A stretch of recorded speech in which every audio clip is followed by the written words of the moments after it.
Do you know what my favorite flavor is? Chicken.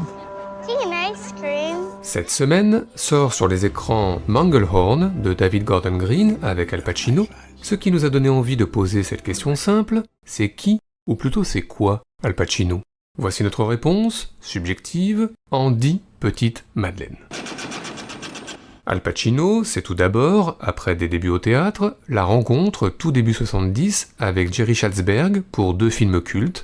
Le premier, Panic à Needle Park, où il est aux côtés de Kitty Wynn, un marginal junkie errant dans les rues de New York dans le silence. Et puis 2 ans plus tard, L'Épouvantail, Palme d'Or au Festival de Cannes, où il est aux côtés de Gene Hackman, un autre marginal errant sur les routes du Nevada, et toujours en silence. Hi, I'm Francis.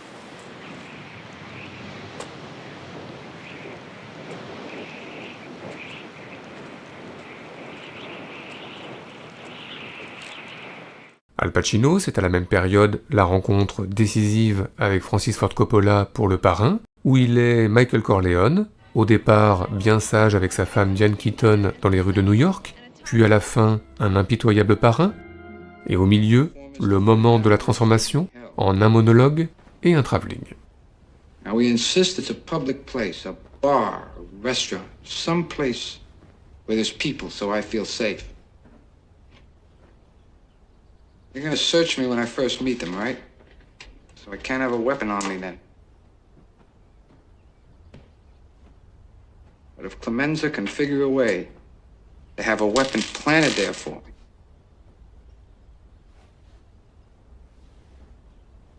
then I'll kill them both. Al Pacino, c'est ensuite en 1973 la rencontre là aussi décisive avec Sidney Lumet, tout d'abord avec Serpico, où Pacino est un flic imberbe, puis moustachu, puis barbu, mais toujours incorruptible, et puis 2 ans plus tard, le très grand Un après-midi de chien, où Al Pacino est Sonny, braqueur de banque plutôt maladroit dans le maniement des armes,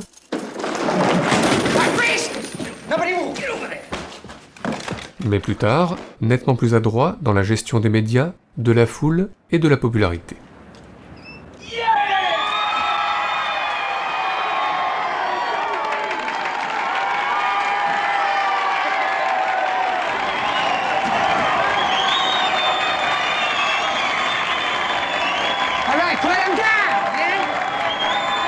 Al Pacino, c'est à la même période les retrouvailles avec Francis Ford Coppola pour Le Parrain 2, une valse avec Diane Keaton, un baiser de la mort donné à son frère Fredo.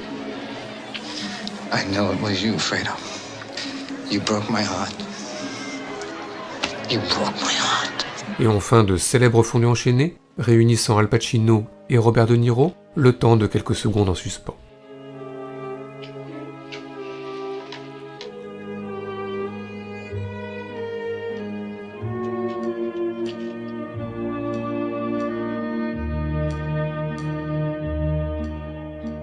Al Pacino, c'est ensuite, fin 70, un rôle d'avocat chez Norman Jewison, un rôle de dramaturge chez Arthur Hiller, et un rôle de pilote de Formule 1 chez Sidney Pollack, et puis en 1980, le sulfureux Cruising, où Al Pacino est un flic immergé dans les milieux SM gays de New York, parcourant les backrooms au son de Willie DeVille, et puis en 1983, le tout aussi sulfureux Scarface de Brian De Palma, des chemises hawaïennes du meilleur effet, et des costumes plus sobres, quoique, des multitudes d'écrans de surveillance, et des multitudes de billets de banque, des montagnes de mousse de savon, et des montagnes de coke, et puis un dialogue culte, Then when you get the money, you get the power. Then when you get the power, then you get the woman. et enfin une phrase encore plus culte. Say hello to my little friend! Al Pacino, c'est ensuite en 1986 le cuisant échec du Révolution de Hugh Hudson, qui éloigne Al Pacino des écrans pendant quelques années, avant son retour dans un polar d'Harold Baker, où il partage notamment une scène plutôt torride avec Ellen Barkin. Et puis en 1990, le Dick Tracy de Warren Beatty, où Pacino est l'impayable Big Boy Caprice, un gangster qui cite les présidents américains, Law without order is as great a danger to the people as order without law. Jefferson. et un gangster qui a aussi des idées bien précises sur la musique et sur la danse. Show it, move it, touch it, I want it, touch it, grab it.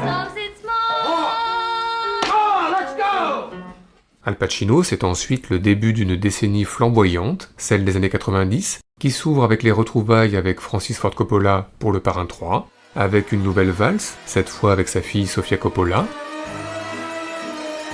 puis une terrible confession, I ordered the death of my brother. He injured me. puis une séance à l'opéra, et enfin l'un des cris les plus déchirants de l'histoire du cinéma.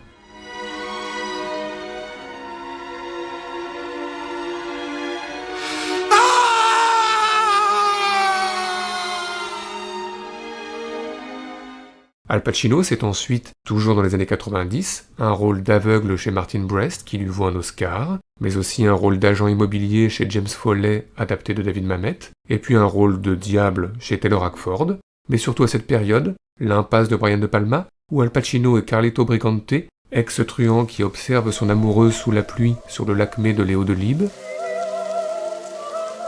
puis qu'il embrasse sur une chanson de Joe Cocker,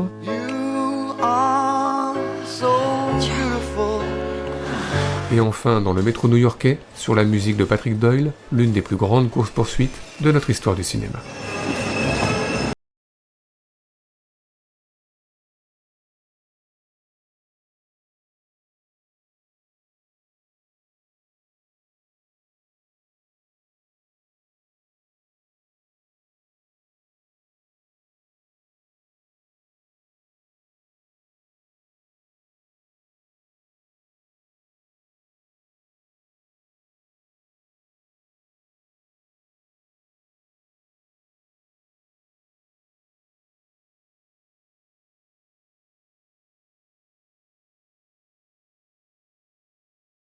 Ensuite, fin 90, des débuts dans la réalisation, puis un rôle de truand dans Donnie Brasco, et puis la rencontre avec Michael Mann, tout d'abord pour Heat, où il croise Robert De Niro très furtivement.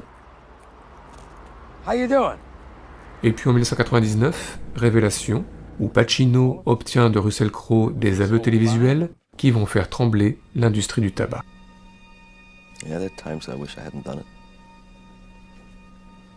There are times I feel compelled to do it. If you'd ask me, would I do it again? Do I think it's worth it? Yeah, I think it's worth it.